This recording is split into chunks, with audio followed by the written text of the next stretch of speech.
Good afternoon and welcome to the National Press Club. My name is Angela Greiling-Keene. I'm a reporter for Bloomberg News and the 106th president of the National Press Club.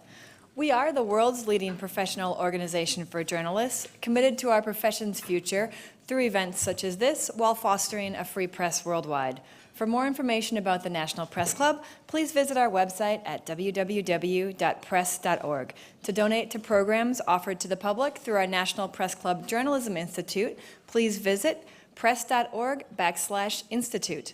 On behalf of our members worldwide, I'd like to welcome our speaker and those of you in our audience today. Our head table includes guests of our speaker, as well as working journalists who are club members. If you hear applause from our audience, I'd note that members of the general public are also attending, so it's not necessarily evidence of a lack of journalistic objectivity. I'd also like to welcome our C-SPAN and public radio audiences. You can follow the action today on Twitter using the hashtag NPCLunch.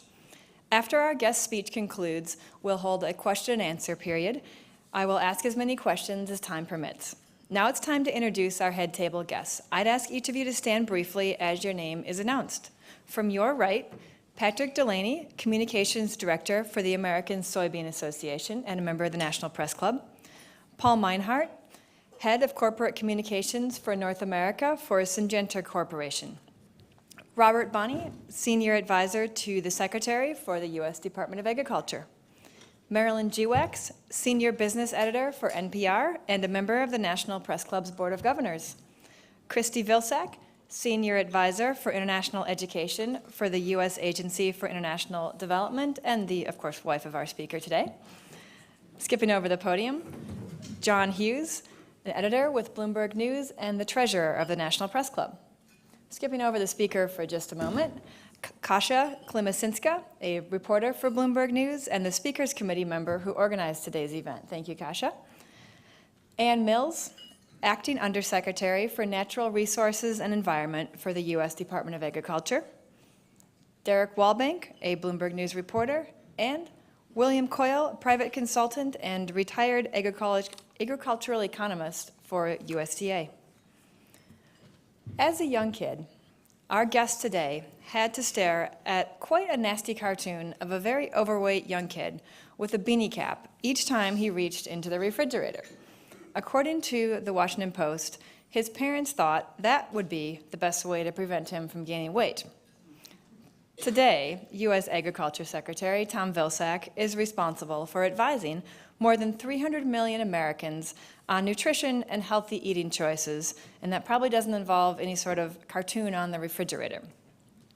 In fact, what the Department of Agriculture is doing is including a daily Twitter feed on diet and well-being. I'm sure you can tell us the hashtag where you can follow that today as well.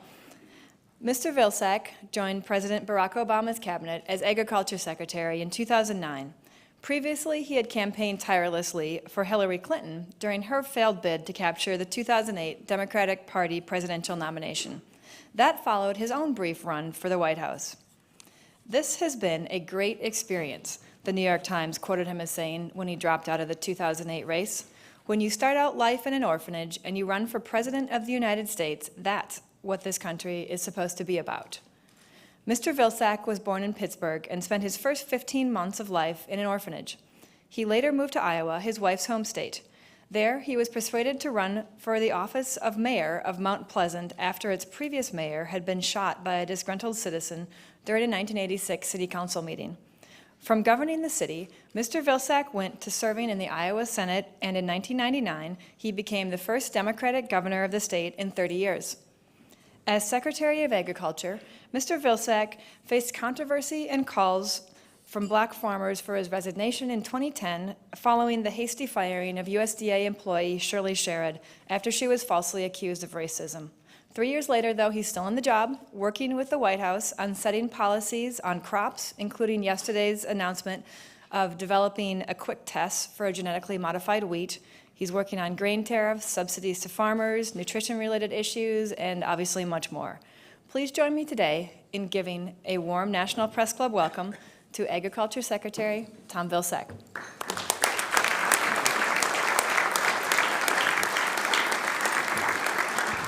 Well, good afternoon to everyone. I really want to take this opportunity to thank the National Press Club for the opportunity to discuss an issue that was not raised in the introduction, but which is an extremely important issue that we face at USDA. And that's a complex environmental challenge that American agriculture is likely to face in the years and decades to come. In particular, I want to focus on America's food supply, and specifically how we in the past have mitigated threats to it, and how today we face evolving environmental threats, requiring again that we mitigate and adapt. This is an important discussion because our food supply stands at the core of our strength as a nation. Today, American agriculture is tremendously productive, largely due to the innovation that's been embraced by our farmers and ranchers. Productivity impacts more than the farmer's bottom line. Productivity empowers America to lead the way in feeding a growing world population. It enables us to maintain an agricultural trade surplus that now supports over 1 million jobs. It allows us to enjoy an affordable, a diverse, homegrown food supply, all of which makes America a far more secure nation. Now, we've achieved this productivity because American agriculture has always adapted to threats. We're flexible and we're responsible when disaster strikes. But we've also taken the long view. We've always asked, what will we have to deal with next week, next month, or next year? Risk management and adaptation starts on our farms. Our farmers and ranchers are on the front lines of identifying threats and adapting to meet them. When a crop goes south or a herd gets sick, producers don't chalk that up to bad luck. They found out what's wrong and they fix it. For more than a century, they've had our help as an American public in fixing those problems. We Americans are a people that have invested and supported our agricultural sector. From USDA to our great land-grant universities to local extension agents, experts and advisors at all levels have been there to help our farmers get the job done. Keeping agriculture strong and productive is a joint undertaking and a shared responsibility in America. During and after the Dust Bowl, USDA helped farmers and ranchers and foresters reestablish the soil through new management efforts, planting marginal crop land with resource-conserving crops, taking new steps to protect watersheds, regenerating trees to break the devastating wind. These steps continue today.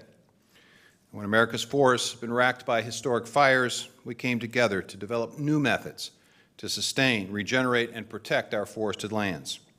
And last year, as producers faced the worst drought in generations, groundbreaking agricultural research and smart business planning saved crops that in the past would have been destroyed. The bottom line is that in the United States, we produce an amazing amount of food because we've adapted to today's threats and prepared for tomorrow's threats.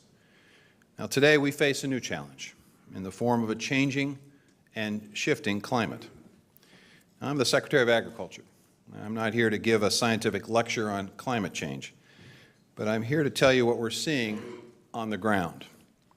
We're seeing more severe storms. We're facing more invasive species. We're experiencing more intense forest fires that threaten communities. In fact, NOAA reported that 2012 was the second most intense year in our history for extreme weather events, droughts, floods, hurricanes, severe storms, and devastating wildfires. NOAA also advised that last year was the warmest year on record for the continental United States. Right now, our farmers and forest landowners continue to adapt to this new reality.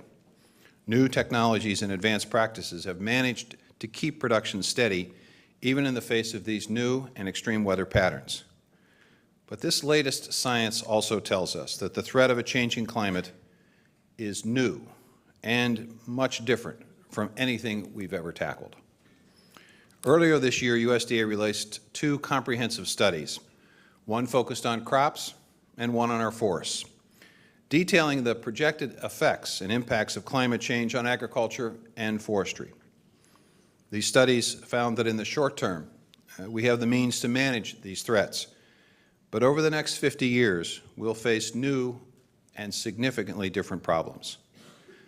We'll face the need to adapt our crop production. As temperatures increase, crop production may need to shift based on water availability and other factors. Where we're growing water-intensive fruits and vegetables today, we may have to, in the future, grow a drought-resistant row crop. Rising temperatures will also add to our invasive species issue, bringing with them increased costs for our producers. Right now, just weed control alone costs more than $11 billion a year in the U.S., and these costs are expected to rise with increasing temperatures. When winters aren't cold enough to kill off invasive insects, we'll face a new challenge to adapt to these threats. All you need to do is ask the forested landowners about the bark beetle in the West. They're already starting to experience this phenomenon. We'll face more severe weather patterns. We'll see more events that could harm crops and livestock. These will all demand new strategies. In our forests, the troubling pattern of intense and destructive wildfires threatens to become the norm. The fire season now is at least 60 days longer than it was just 30 years ago. The vine beetle epidemic, which many scientists attribute to climate change, now covers over 40 million acres of land across the interior West. Now, fires now impact far more many acres, and a recent Forest Service study forecasts a doubling of the annual average fire season. Last year, we experienced fire in over 9 million acres. And we're beginning to grasp that challenges of our climate will have impacts unique to each region of our country. In the Northeast, extreme precipitation events have increased faster than anywhere else in the nation. That reduces yields.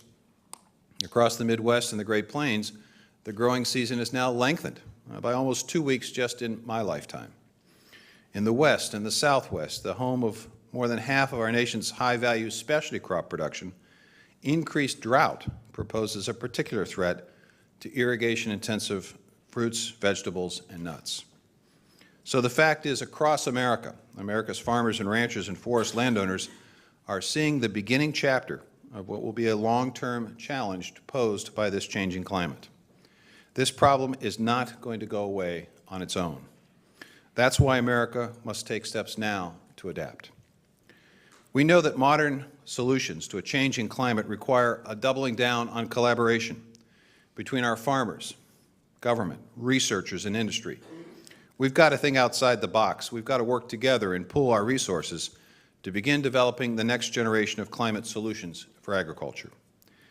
This is not a single, one-size-fits-all problem. We really need a targeted approach geared to the particular challenges faced by each region of our country. Now, we've already taken steps under President Obama to begin forging critical new approaches to mitigation and adaptation. Just take the livestock and dairy industries, for example. In 2009, USDA entered into an historic agreement with the U.S. dairy industry to mitigate its environmental impact of dairy production. We supported new energy efficiency and waste-to-energy systems. Over 4 years, this agreement led to the creation of 184 new anaerobic digesters. And last month, we renewed our MOU with the goal of helping the dairy industry reduce its greenhouse gas emissions by 25% by the year 2020. We've also provided support through our university funding to help the livestock industry reduce its environmental footprint. Last month, USDA announced $19.5 million in funding to the University of Wisconsin and Oklahoma State to look at the impacts of climate variability on dairy and beef production. Ultimately, these projects aim to deliver the best new tools for ranchers and dairymen to sustain productivity. This effort was the latest in our focus on a coordinated agricultural products effort, which are joint efforts to best leverage America's agricultural research capacity. USDA under the Obama administration has invested nearly $120 million in this coordinated agricultural product effort, focused on research to sustain our productivity in the face of modern environmental challenges. For example, we've worked with UC Davis to explore how we might adapt conifer trees to changing climates, with the University of Idaho to look at changes in soil carbon and nitrogen content, and Iowa State to look at several aspects of corn production. We've made unprecedented efforts to conserve and protect America's forests while playing a critical role in removing carbon dioxide from the atmosphere, and storing it in our trees and other vegetation and soil. The Forest Service has increased its pace and the scale of forest restoration on our national forests through landscape-scale projects that bring together our forest industry, environmentalists, and communities. And given the threats that our forests face today, we've moved away from the timber wars of the past towards a shared vision that recognizes that we must work together toward a common goal of forest restoration.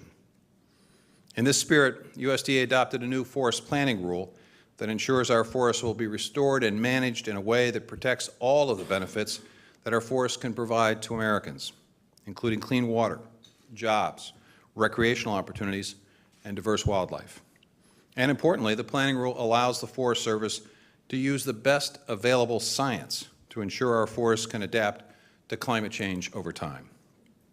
We've also worked with over 500,000 of our farmers and ranchers and producers on private working land conservation, carried out thousands of projects to help embrace renewable energy and energy efficiency projects on their property.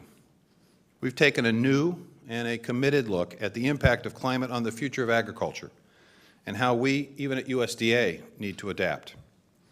In addition to the 2 climate assessments I referenced earlier, we released USDA's first ever climate change adaptation plan this year. The Obama administration has taken a comprehensive and proactive effort to ensure that the federal government itself is prepared for the climate challenges that lie ahead.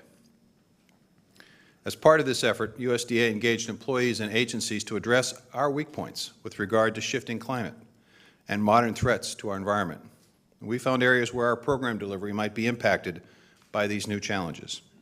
And working with many different USDA agencies, we laid out 83 specific recommendations to be sure that we can continue to deliver top-notch service in the face of climate impacts.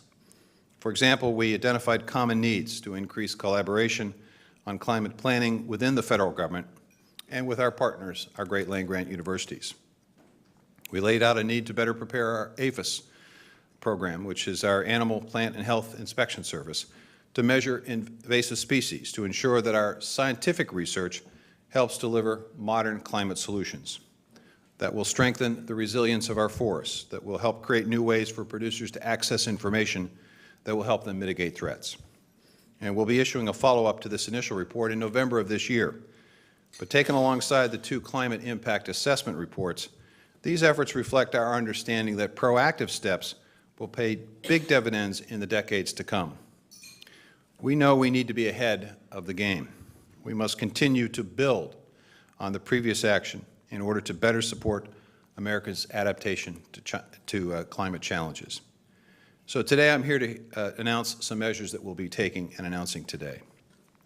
First, USDA will now establish 7 new regional climate hubs to work in partnership with producers and foresters on new adaptation strategies. This is the next step in USDA's decades-long work alongside our farmers, ranchers, and forest owners to keep production up in the face of challenges. If we're to be effective in managing the risk of a shifting climate, we'll need to ensure that our managers in the field and our stakeholders have all the information they need to succeed. That's why we'll be bringing all that information together on a regionally appropriate basis. I want you to think of these new hubs as service centers for science-based risk management, part of a broader effort to deliver extension for the 21st century. They will enhance coordination of the science assets of USDA. They'll encourage folks to accelerate the development and the delivery of forecasts, as well as solutions to improve risk management in ways that matter to the folks on the ground. These hubs will enable us to carry out regionally appropriate climate change risk and vulnerability assessments, get the data out to the field more quickly. Practically, these hubs will deal out advice to our farmers and forest owners on ways in which they can reduce on their lands the risks of a changing climate. This will serve as a starting point to further implement new strategies for adaptation for improved soil health and water protection. One promising example of the possibility is a multi-cropping production system that will add additional nutrient value to our soil, better protect cropland, store more carbon, and allow producers to expand their income. As we investigate possibilities for a competitive market in carbon sequestration and water protection, these regional hubs will play a very useful role. While some of the work of these new hubs will take place in existing USDA service centers across the nation, this will be a very important collaborative aspect and effort as well. We intend to fully leverage our relationship with land-grant and public universities, our agricultural experimental stations, and the extension to provide new platforms for this important collaboration.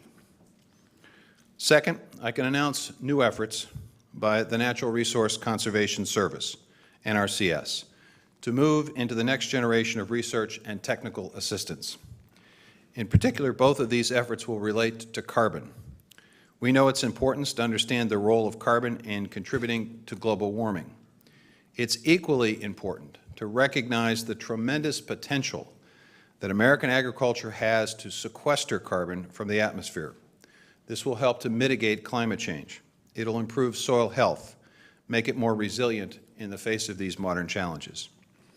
So today, NRCS is launching an online resource assessment database, the results of a study known as the Rapid Carbon Assessment.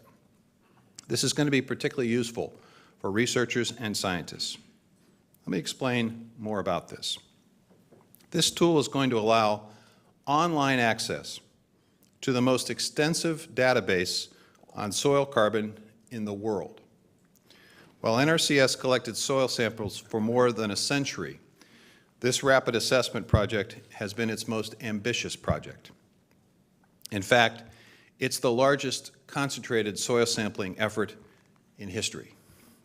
NRCS scientists collected more than 144,000 soil samples at over 6,000 locations throughout the United States to provide a baseline of data on regional carbon stocks.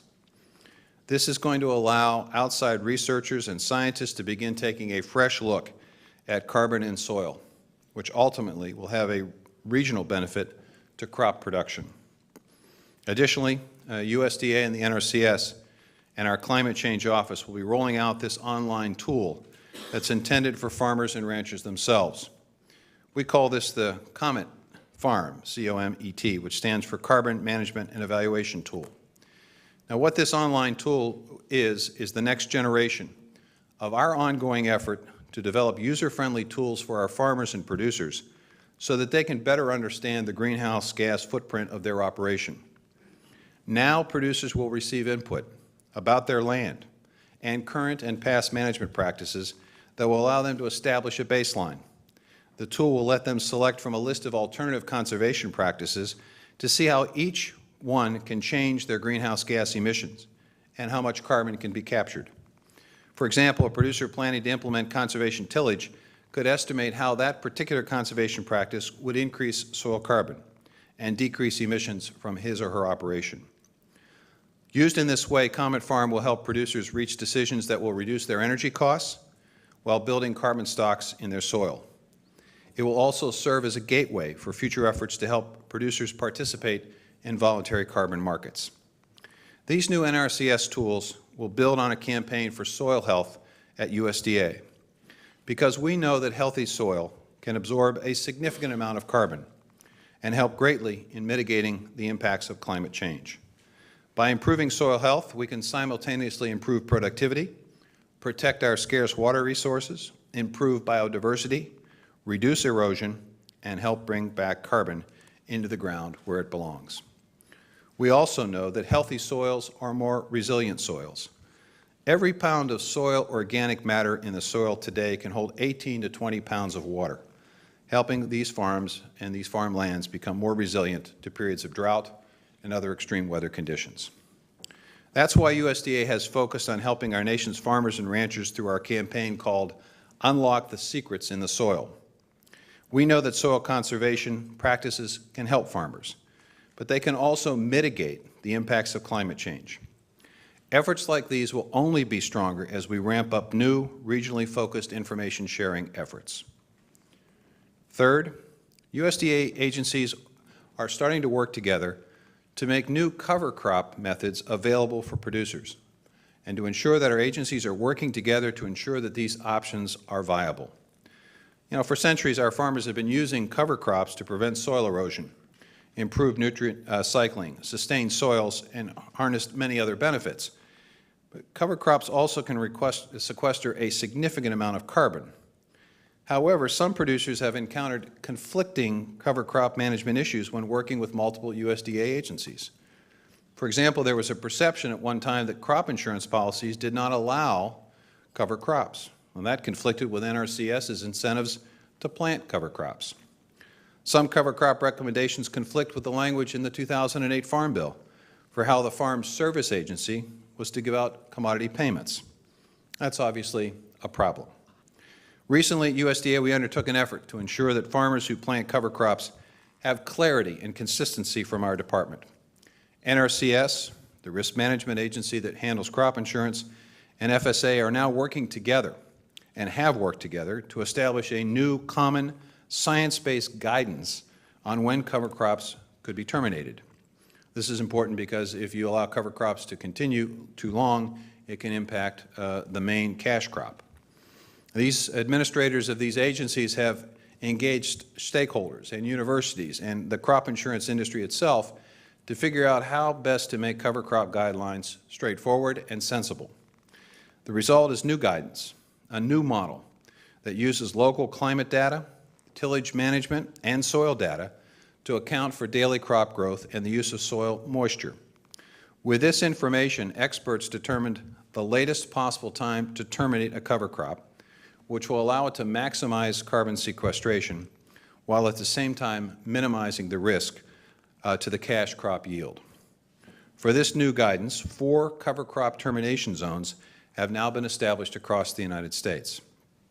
These provide a regionally appropriate approach to cover crops and the tools to identify proper cover crop management in an area, taking into account the local climate and cropping systems.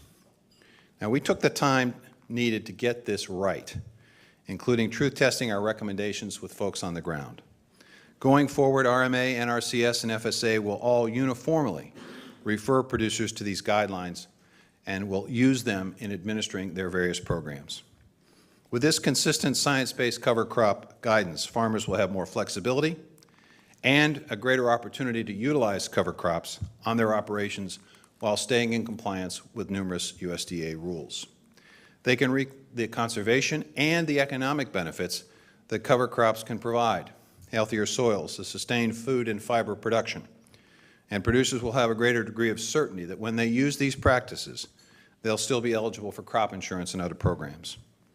I'd note for folks that information on all of these new steps, our regional hubs, the new tools in NRCS, and these new steps with regard to cover crops will now be available at our website at www.usda.gov. Now, these new tools and actions represent our comprehensive strategy for helping agriculture adapt to modern challenges. We're obviously going to continue to provide world-class research and additional tools from academic experts. Our plan reflects an understanding that farmers and ranchers have always been on the front lines of adaptation. We don't just want to tell folks there's a problem. We want to provide them with real information to create real solutions for these very specific threats. These efforts are also directed to maintain our abundant, productive agricultural sector, an effort that doesn't stop at the edge of the field. I want to share with you one more facet of this work that will involve Americans from all walks of life, not just farming and ranching or forestry. We spoke earlier about the tremendous productivity of American agriculture that helps keep costs low for us at home, helping to allow us to export around the world and helping to create jobs. But here's the more difficult and bad news. Estimates show that at least 30% of our food supply ends up wasted. An estimated 133 billion pounds of food each year is not consumed.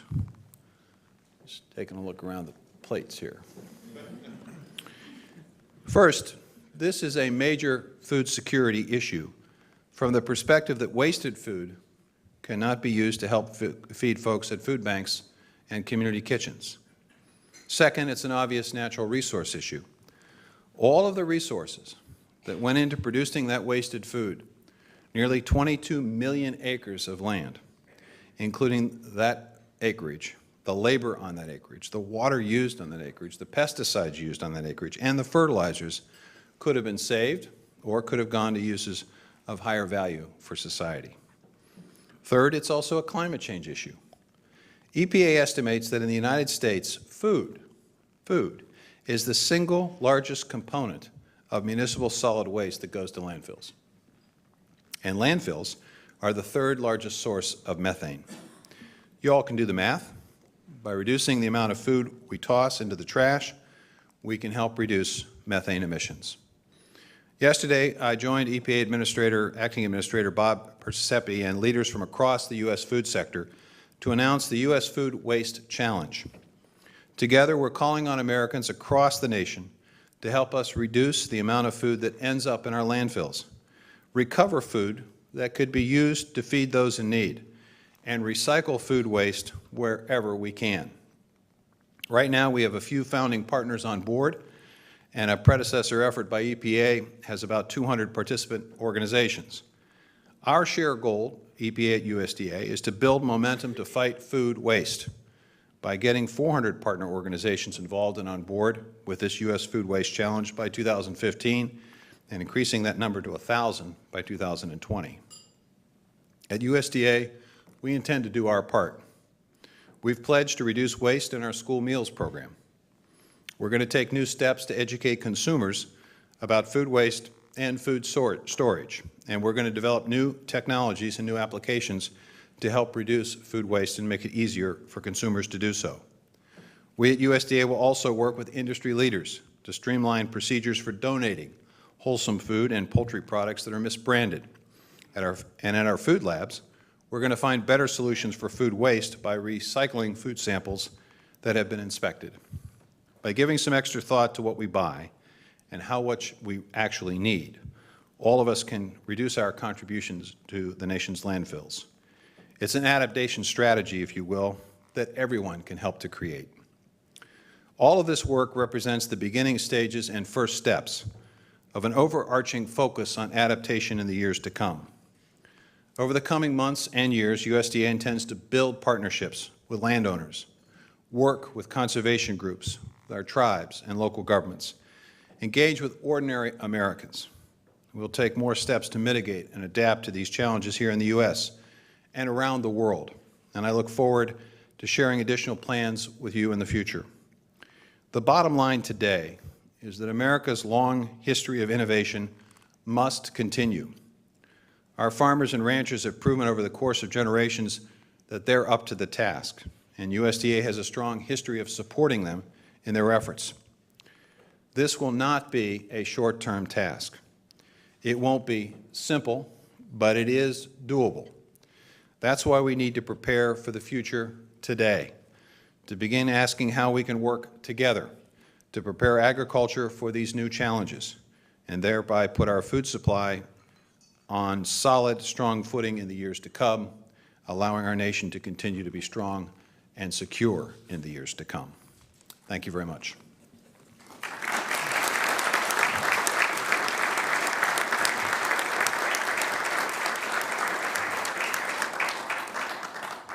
Thank you. We have, as you can imagine, a lot of questions on a lot of different topics. Starting out with what you were talking about, what do you see as the opportunities to integrate climate adaptation into agriculture policy, specifically into the next Farm Bill? And of the things you talked about today, will any of those require legislative action? Nothing that we talked about today is going to require legislative action. We're prepared to institute these things immediately. We will do it within the existing funding streams that are available to USDA, which is the good news. In terms of what I like to refer to as the Food, Farm, and Jobs Bill, because it's all of that, there are great opportunities for us to continue to build on this effort by an expanded research commitment that's contained, at least in the Senate bill, that's being considered and debated right now. An opportunity for us to leverage research dollars with a foundation that could be established. There's also, I think, a concerted effort to bolster our own internal research efforts through the Agricultural Research Service. An opportunity for us to continue to build on the work that we're doing with environmental markets, some of the work that we're doing with the Forest Service to expand what's happening with restored forest areas. All of that is contained and supported by the Farm Bill. Without the Food, Farm, and Jobs Bill, we don't have a 5-year commitment from Congress. We can't really establish firmly the next step in this process, and so it's very, very important it gets done this year. Do you think that it will get done this year? And what do you like or not like in the House and Senate proposals so far? Well, I'm confident and more hopeful this year because I think we've received indications from both the Senate and the House leadership that this is a priority. It's certainly being reflected in the actions of the Senate. They are on track to potentially get this done this week or early next week. And the House has begun the process of getting it teed up for debate in the House. I think there are some significant differences, obviously, between the two proposals that have passed out of committee. And I think probably the most significant difference is in the area of nutrition assistance. The Senate is proposing a $4 billion reduction in nutrition assistance. The House is suggesting a $20 billion reduction. I think it's important to point out that, that all of us would like to see reduced numbers in the SNAP program, the nutrition assistance programs, but the challenge is how to do it the proper and right way. If you essentially follow the House's prescription, the chances are very good that you're going to knock literally millions of people who are qualified for the program out of the program. 92% of the folks receiving SNAP are either senior citizens, people with disabilities, children, or working moms and dads of those children. All of those people played by the rules, working hard, trying to do right by their families. They need a little help through a struggling economy. They are not the people I don't think that we necessarily want to knock out of a program. A better way is to help those folks who can be employed to be employed, help those who are currently employed to get a better paying job so they no longer need the program. So I'd say one of the fundamental differences is working out this nutrition assistance deal. I think it's also important to point out to our farmers and ranchers that the nutrition assistance programs are also part of the overall safety net for our producers. 15 cents of every food dollar that's spent in a grocery store and a restaurant ultimately finds its way eventually through the supply chain back to a farmer in the form of income. If you're going to knock out $20 billion in nutrition assistance, you're going to also knock out $3 billion in farm income. That's something, obviously, the Secretary of Agriculture can't necessarily be for. You talked about your soil initiatives. Do you plan any new incentives to offer to farmers to keep their soil healthy and productive in the long term? Well, I think that's one of the most important things about the data that we're providing today on the soil carbon sampling that we've done and the opportunity to provide the online tool. Just understand the power of this particular technology. As producers are considering their land, as they're considering the long-term impacts of changing climates, more intense weather patterns, warmer conditions, they obviously have to pay attention to the condition of their soil, and they obviously have to pay attention to the fact that we're losing about 1.5 billion tons of soil a year in the form of erosion. So now they'll be able to calculate the impact, the actual impact and effect of conservation practices on that soil health. And that by virtue of their ability to calculate, we'll also be able over time to create local markets for industries that need that benefit, that carbon sequestration benefit, for example, that could come from conservation. Now all of a sudden, you don't have the government just investing in conservation. You don't have the private sector landowner investing in conservation. You now have industries interested in private land conservation. Same thing would be true with forest. But this tool is going to allow us to better measure, verify, and quantify the results of conservation, which creates new opportunities for producers to improve their land, but also create new market opportunities and new income opportunities for folks in rural areas. Questioner asks for your thoughts on the importance of protecting the U.S. farm and ranch land from conversion to housing and other development as part of climate change, part of addressing climate change. How do we do that to reduce greenhouse gases and keep that land available to sequester carbon? Well, it's a critical issue, and one of the reasons why we haven't perhaps been as impacted by the expansion of cities and suburbs as we have in this country is because we've been extraordinarily productive in our agriculture. We've seen 200–300% increases in crop production in my lifetime because of science. We've seen extraordinary greater efficiencies with livestock, so we're producing more with less. But I think it is now an area of deep concern. The reality is that you'll be able to essentially address that issue first by making sure that the tax laws encourage placing land in conservation easements that would protect it from a development. Our tax laws today don't particularly provide a long-term benefit for that purpose. Secondly, adequately funding the programs that we have at USDA to create long-term conservation or permanent conservation opportunities. Third, creating income opportunities from land so that folks have options in addition to development. To the extent that you, again, can measure the conservation benefit, you'll be able to market that benefit. We have local markets today that are being produced around the country. The example that I use that's simplest for people to understand is in Oregon, there's I think it's a power company that basically is taking water for use in power generation. They put the water back into the stream that they took it from, but it's a little warmer. Salmon don't like that, so they were looking at having to build an expensive water treatment facility to basically cool down that water before it went back in the stream. They understood that they could measure water temperature, so therefore they went to landowners around the stream and said, what would it take for you to plant shade trees and maintain those shade trees to lower the temperature of the water naturally? Saved a lot of money for the company, obviously created a new income opportunity for those landowners. It's that kind of creative thought process that I think we are now engaged in at USDA to try to figure out ways in which we can help create those kinds of market opportunities. If you have multiple ways to make money, you don't necessarily have to think about selling your land for development purposes. There's still a vocal portion of our population that doesn't believe climate change is happening. How do you address those people, of course, some of whom are working in the Capitol right down the street? Well, I would say that I'd be happy to take folks who are concerned about this or questioning this to some of our forested areas in the western part of the United States, and they can take a look at the impact of the pine bark beetle infestation. And the reason why we have that infestation is because warmer winters resulted in those critters surviving. In the past, they didn't survive. Because of the way in which we have restored and not restored our forests, they were able to literally hop from tree to tree. We're now dealing with millions of acres of dead trees, millions of acres of dead trees.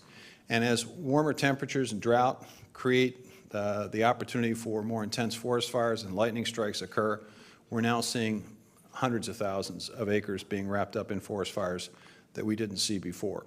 So that's an impact and effect of climate.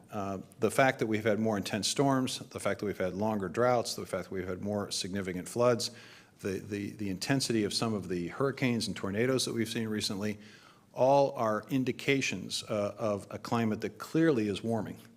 And the impact of that warming climate are these more intense weather patterns, and they do threaten the future of agriculture long term as we know it. That's why it's important for us today, now, to be serious about this. That's why we're announcing the steps we're taking. The proposed purchase of Smithfield by a Chinese company has stirred concern and obviously attention. Do you think that USDA or CFIUS might work to stop or limit that deal? Well, I think there are probably a lot of agencies in the government that are looking at this. Our concern, obviously, will always continue to be the safety and security of the food supply in the United States, and that which is provided to United States citizens. We have a responsibility, an obligation to do everything we can to ensure that food that's produced here in the United States is done so safely, and I think we have folks who are very focused and concentrated on that effort. Frankly, if we are going to import food from other countries, then we also have a responsibility to ensure that whatever methods they use are equivalent to or better than the methods we use in the United States. That's the focus that we're going to have. Clearly, companies in the past have had issues, particularly in China. That raises an awareness and a sensitivity to the need for us to make sure that we continue to do our food safety job as well as we possibly can. Do you have any concerns about the impact on food safety or security of this transaction? I think every day I have concerns generally about food safety because it's a very significant responsibility of ours here at USDA. Why am I concerned generally? Because we have several 100,000 folks who experience a foodborne illness that requires hospitalization. About 3,000 folks a year die from foodborne illness, so it's something that we take seriously every single day. I'm not going to focus on any particular transaction, any particular company. I think it's incumbent upon us to be very deeply concerned every single day to continue to try to advance the research of food science. We know a lot about food. We know a lot about pathogens we didn't know a year ago, 2 years ago, 5 years ago, 10 years ago. our inspection programs, our processes for ways in which we ensure the safety of food, our relationships with companies in other countries, all has to be educated and informed by what we now know and what we're learning on a constant basis about food safety. Do you think this is the first of many such deals as the food industry becomes more globalized? You know, I think if you took a look at major food companies and processing companies, you would see that there's quite a bit of international flavor to them. Again, you know, the issue here, I think there are two issues. One, are we going to continue as a country to be food secure in terms of our ability, our own ability to raise food and to grow product here in the United States? That is directly connected to our ability to adapt and mitigate to a changing climate. That's why this topic today is so important. You know, secondly, we obviously want to continue to provide Americans this extraordinary diversity of food that's produced in this country, but we also want to be recognized and recognize the affordability of food in this country. Americans spend a lot less for food than they would perhaps think in relationship to their paycheck than virtually anybody else in the world. We spend, studies vary somewhere between 6 to 10% of our paychecks for food in this country. That's a very, very small percentage of a paycheck. So we want to make sure that as we look at systems, as we look at the relationship of companies, that we do everything we possibly can to remain a food secure nation, and we do everything we can to ensure the safety of that food, and that we continue to provide Americans great flexibility with their paychecks by having a system that makes food as affordable as it should be. On the other agriculture story of the week, can you give us an update on genetically modified wheat? Questioner asks, could this be a larger problem near other testing sites? Well, first of all, let's put this situation in context. This was a finding of a very small number of plants on 123 acres of land. There's no indication that this particular circumstance has found its way into the stream of commerce in terms of wheat or flour that's being sold. In fact, we have numerous tests in adjoining fields, numerous tests from some of our trading partners that suggest it is not. It has been limited at this point in time to that particular field. We have protocols and very strong requirements and regulations. That's why it's important for us to investigate this particular circumstance, which is unusual and odd, very rare, to find out precisely what happened and why it happened, so that we can determine whether or not our regulations were violated, and if so, who's accountable. At the same time, we want to be very mindful of the need to maintain market opportunities for our producers. That's why we're working hard to make sure that we do everything we can to satisfy our trading partners, to assure them that what they're purchasing is indeed what they are purchasing.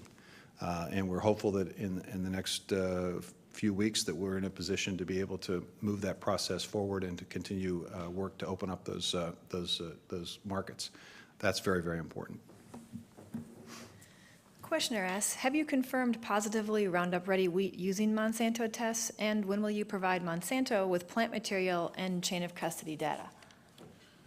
There has been ongoing communication with the company, and they basically are aware of what we've been doing and the testing that we've provided. We in turn have been apprised of testing that they themselves are conducting. So there's been ongoing exchange of information. You know, this particular trait or event was determined some years ago not to be one that was commercially as viable as Roundup Ready soybeans, for example. And that's why Monsanto basically discontinued the production of this. Bottom line here, two issues. One, finding out what happened, and two, making sure that those markets get open as quickly as possible and that we don't have interference with market opportunity. And I think at this point in time we can assure people, A, that there's an investigation ongoing, B, that there's no public health concern, and C, that at this point in time it's not in the stream of commerce, and this is at this point in time, a very isolated circumstance. On GMOs more broadly, do you think you have made any progress on finding common ground between the two sides of the GMO debate? You know, I often say that when people ask me about this issue of GMOs and other production methods, you know, which method do I prefer, which method do I think we should be supporting, I basically say it's like asking me which of my two sons I love the most. I love them both equally. And that's the job of the Ag Secretary. I think the job of the Ag Secretary is also to try to bring folks together to have an understanding of the importance of agriculture and to respect various types of agricultural production methods. And so what we did is we brought folks together in a program we call AC21. We brought organic producers, we brought GMO producers, we brought legal experts, we brought university scientists, and we basically challenged them with what can we do now that will help facilitate a better relationship among various types of production methods in agriculture. And they came up with a set of recommendations which we're in the process of following. One recommendation was to do more research in terms of gene flow so that we basically understood how potentially a field could be contaminated based on or impacted based on what some farmer may be doing somewhere down the road. What kind of stewardship responsibilities could we enhance, could we educate, could we develop that would reduce that risk? How can we assure that we have seed banks that have all different kinds of seeds so that if something happens that we're able to reintroduce a particular product into the market, that we don't lose that opportunity permanently. So we're in the process of doing an inventory of our seed banks across the spectrum. How can we do a better job of developing tools that understand that organic production is kind of its own separate little commodity, has a value-added component to it that could be impacted, and if there's economic value that's compromised, how do you help deal with that risk of loss of value? What kind of insurance product or mechanism could you potentially create? So we're in the process of working on that. So I think the relationship continues to be improved. I think it continues to, there are obviously issues that have to be addressed. But it's important for agriculture to do this because there's so few people in America that understand agriculture. I mean, here's some statistics, folks. 33,000 families, farm families, and farming operations basically produce 50% of everything that's grown in this country. That's a relatively small percentage of our population. If you expand it to 85% of what we grow and raise, it's roughly 200,000 to 300,000 operations. If you expand it to anybody that's considered a farmer, that is anybody who sells more than $1,000 worth of product, that's maybe 2.3 million people. So less than 1% of our population produces everything that we grow and consume. Less than 1/10 of 1% produces 85% of what we grow and consume. Less than 1/10 of 1% produces 50%. It's a relatively small percentage, and the rest of us just simply take this extraordinary diversity that we have, the fact that we walk out of grocery stores with a lot more money in our pockets than our counterparts in other countries do because of the affordability of our food, the safety of our food. We take this all for granted, and we shouldn't. We are a much stronger nation because of the nature of agriculture in this country and the fact that we're a food-secure nation. So agriculture, I think, it's important to educate folks about agriculture. It's important to respect various types of agricultural production and work towards educating people so they can make informed choices and understand and appreciate agriculture generally in this country and not take it for granted. That's one of the reasons why what we're talking about today and announcing today in terms of its ability to adapt and mitigate the climate is so important, because what if we didn't grow all that we could grow in this country? What if it became more likely that we would have to import more of what we consume? What food safety issues would that potentially create for us? What reliance would we have on other countries for our food supply, and how more secure or less secure does that make you feel? What if we had to pay a significantly greater amount for our food? How would that impact a lot of struggling families in this economy and in this country, especially when you have some who are articulating the need for reducing food assistance? These issues are not as significant and not as grave and not as large, in large part because of the success of American agriculture. And we are a food-secure nation. We have more affordable food. We have great diversity. We have a fairly safe food supply, all of which is pretty doggone important to the quality of life that we all enjoy and allows us to go off and do all the other things we do without having to worry. Not very many people in the world have that luxury. And when was the last time any of us really stopped and thought and thanked those who produce for us. One of the bills that looks promising to move this year, of course, is immigration reform.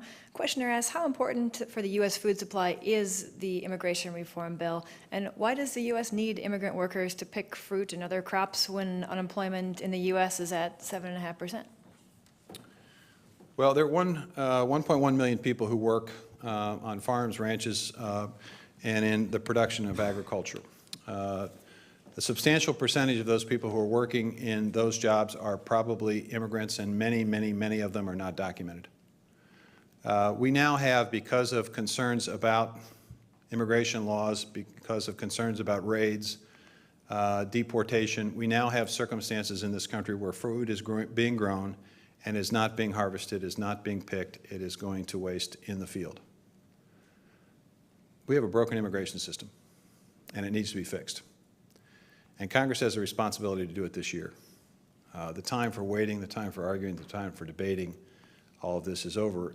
It is important that we do this, not just for agriculture, but this is a bill that will help grow this economy. This is a bill that will make us a more secure nation, and this is a bill that actually will help a lot of issues you wouldn't think about. For example, it will strengthen the Social Security system because you'll have more people actually paying taxes into the system than we have today. It'll bring people out of the shadows.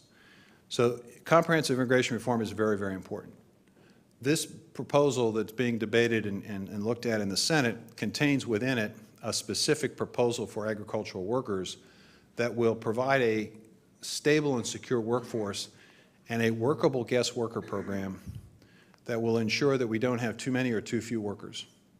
It will also provide for decent wages based on wage surveys that reflect the regional differences, so people will be adequately paid. You asked the question, why is it that we need this when we've got 7.5% unemployment? The reality is that this guest worker system can't be triggered and won't be triggered unless we are assured that there is not adequate workforce to meet the responsibilities in these fields. I tell the story, and I think the numbers may be a little bit off, but I think it's instructive. During the height of the recession, the United Farm Worker Union put a release out or put an ad out on the web to encourage people to come and work in the fields. Unemployment was high. These were jobs that were available. I'm told that thousands of people expressed an initial interest in learning more about these jobs. When they learned what the job entailed, just a handful of people actually went further to apply for the job, and less than a handful actually went to work, and less than a handful stayed on the job. This is hard work. The immigrant story in this country, and every person in this room has background and has relatives who either voluntarily or involuntarily came to this country and has a story about their background. You know, I, for one, don't know what my background is, having started life in an orphanage, but I can tell you that somewhere in my background there is someone who came to this country, who came here and at some point in time with the notion that they were going to do a better job, they were going to work hard, they were going to take jobs that maybe somebody else didn't want, they were going to do a better job than anybody else could do, they were going to save money, they were going to scrape, and they were going to put money aside for that next generation, and they were going to make sure that next generation had a better life than they had. That is the American story. And that is what's made this country the greatest nation on earth. With all of our troubles and trials and tribulations, it's still the greatest nation on earth because of that immigrant story that gets replayed. This comprehensive immigration bill will allow that story to continue. Absent it, we're going to continue to have crops rot in the ground. And that's just, you know, it's very, very unfortunate. We are almost out of time, but before asking the last question, we have a couple of housekeeping matters to take care of. First of all, I'd like to remind you about our upcoming luncheon speakers. On July 1st, we will have Carly Fiorina, the former CEO of Hewlett-Packard and currently the chairman of Good 360. And on August 8th, we will have Jim Rogers, the CEO of Duke Energy. Second, I would like to present our guest with the traditional National Press Club coffee mug. Thank you very much. You're welcome. Thank you. You may already have one of those. I've got a few. That's right. That's it. Always go. And for a final question, your wife tells us that you famously appeared with Cookie Monster once to talk about sometimes foods and everyday foods. Is there another cartoon character you might envision helping with your next initiatives?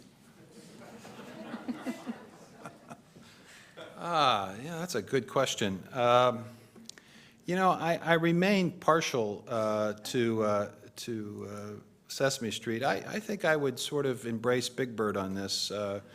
We want a wide diversity of wildlife. And to do that, we have to have healthy soils and a healthy forest. And if big birds to survive, or big birds' relatives are to survive, we've got to focus on improving our adaptation and mitigation strategies.